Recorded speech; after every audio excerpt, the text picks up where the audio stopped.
السلام علیکم ګرانو زده کوونکو، زموږ د نن درس دی کوم چې اول درس دی سټارټر سیکنډ ایډیشن امریکن انګلیش فایل. د دې کتاب درس دوستانو له موږ سره د نن اولی درس دی. کانټینټس محتوا.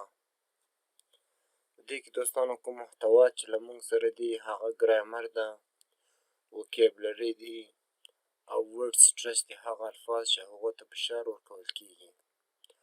او ډایلاګ محوري له موږ سره ده. هلو ایم هنري واتس یور نیم.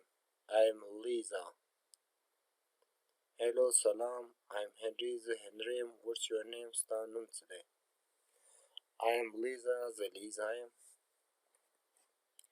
1A کې یعنی 1A هلو سلام. Hello, I'm Henry. What's your name? Hello, I'm Henry. What's your name?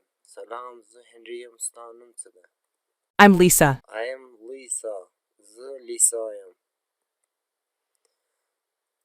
په دې کانټینټ کې محتوات کې دوستانو له موږ سره جی چې ده دوستانو دلته جی لیکلي، جی یعنی ګرامر.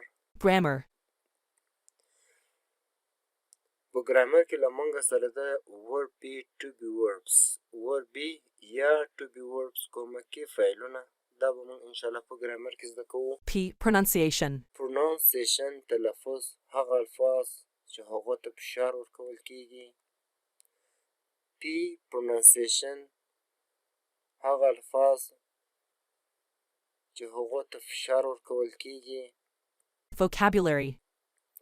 وی وکیبلري لغات، هغه لغتونه دوستانو چې هغه لکه له موږ سره چې ده شمېره له صفره تر لسو پورې او ورځې د اونۍ، دا زموږ لغتونه دي. اوس دوستانو د ډایلاګ د محوري په لور.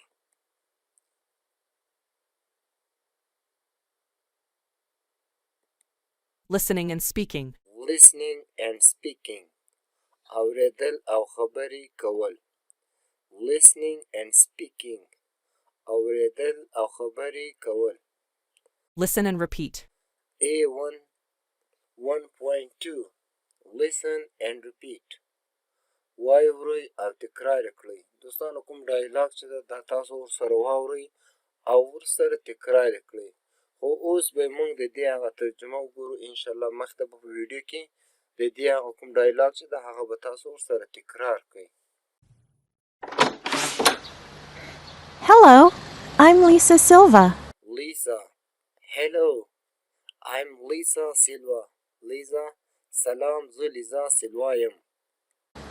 Hi, I'm Henry Green. Hi, I'm Henry Green. Henry. سلام زه هنري گرین یم. Nice to meet you. Nice to meet you. ستا سره په لیدو خوښ یم. یعنی خوشحاله سوم چې ته مې ولیدې. Nice to meet you. Nice to meet you. ستا سره په لیدو خوښ یم. Lisa. Nice to meet you. Lisa. ستا سره په لیدو خوښ یم. دوستانو دا ډایلاګ ده، دا به تاسو مخته په ویډیو کې انشاءالله ورسره تکرار به یې کړئ او وا به یې اورئ. دا ډایلاګ یعنې دا محوره. B. In pairs practice the dialogue.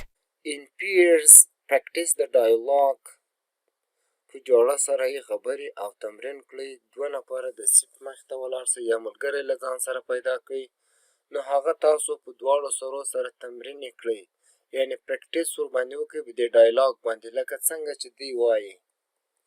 C. Now say who you are. Now say who you are. Now say who you are. اوس ووایه چې ته څوک یې. د ملګري څخه داسې پوښتنه وکړئ، سوال ځینې پیدا کړئ. لکه hello I am. دلته به خپل نوم ورسره واچوو په دې خانه خالي کې. hello I am. سلام زه یم. له کام ذره فکر وروسته دوستانو دا جمله ما درته مکمله کړې ده. hello I am عیسی محمد افغان. نو دا د عیسی محمد افغان په ځای باندې به تاسو خپل نوم سره ولګوئ لکه hello I am. Hello, I'm عیسی محمد افغان. سلام، زه عیسی محمد افغان یم. Hi, I am. په دې خانه خالي کې به تاسو خپل نوم سره ولګوئ. Hi, I am. چې هر څه د نوم وي هغه به تاسو خپل نوم په دې خانه خالي کې ولګوئ. Nice to meet you. سلام، زه فرض یې که شیر احمد یم، حکمت الله یم، چې هر څه ستا نوم وي نو هغه ورسره ولګوه. سلام، زه په لیدو دې خوښ یم. سلام، په لیدو دې خوښ شوم. Nice to meet you. لکه دوستانو دلته بیا هم ما جمله مکمله کړې ده، هغه د دې لپاره چې ستاسو ته کومه ستونزه پیدا نه سي. Hello, I am زاهد الله. Nice to meet you. سلام، زه زاهد الله یم، په لیدو دې خوښ شوم. دوستانو د نن درس هم همدا و. انشاءالله په روانه ویډیو کې به زمونږ د ګرامر ویډیو